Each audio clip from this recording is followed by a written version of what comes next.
Hey guys, just want to talk a couple minutes about these Blackberry arrows that I shoot. It's a really good local material. You can see I harvested quite a few this year. And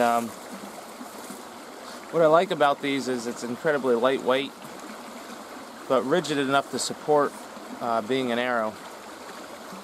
And the way it gets that strength is, I don't know if you can see it, but these have very pronounced ridges on them, almost like pre-made blood grooves, lightning grooves, stiffeners. And I found that these arrows, once they're straightened, do seem to stay pretty straight, which is nice for natural arrow material. A lot of materials, like the heavier, harder woods, they like to warp a lot, like the dogwoods and stuff.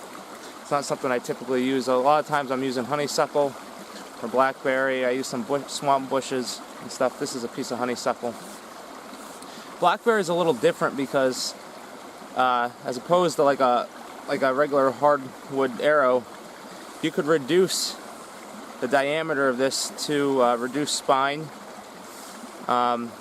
With blackberry arrows, you're kind of at the mercy of the size that you pick, more or less. You can clean them up a little bit, but you can't really reduce the overall diameter that much, because the structure, the body of this arrow is this fibrous, rigid material. That's what gives it the strength, and if you reduce that, you basically break the arrow.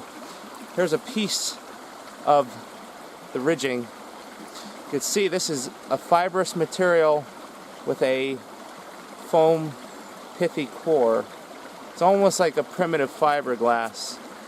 It's a tough fiber made of several ridges and a pith. But that's what gives it the strength right here. This is a breakdown of I stripped one down here. And you can see that's basically what makes up the arrow. Fibrous arrow, very lightweight. Now the trick to these blackberry arrows is harvesting the right size. And what I mean is these tend to shrink considerably when drying. At least probably 30% of their size, they probably shrink that much, if not more. You saw a recent video where I harvested a bunch, and they looked pretty big, and they were.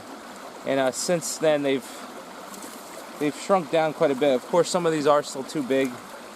That's why I harvest several of them. Out of this bunch, maybe I'll get, a quarter of them. Maybe a quarter of them will turn into arrows. I don't know. And anyone that's made arrows knows that not every arrow you pick turns into an arrow. But they do shrink quite a bit.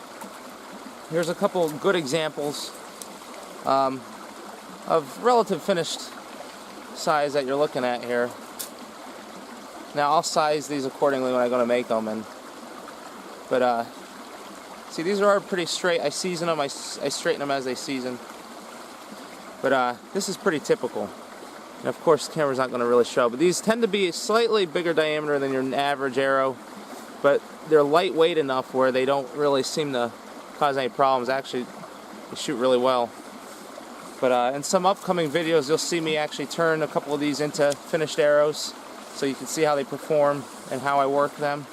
There's a little bit more work involved because naturally they don't really support a self-knock. You kind of have to whittle a knock and put a knock in, insert them.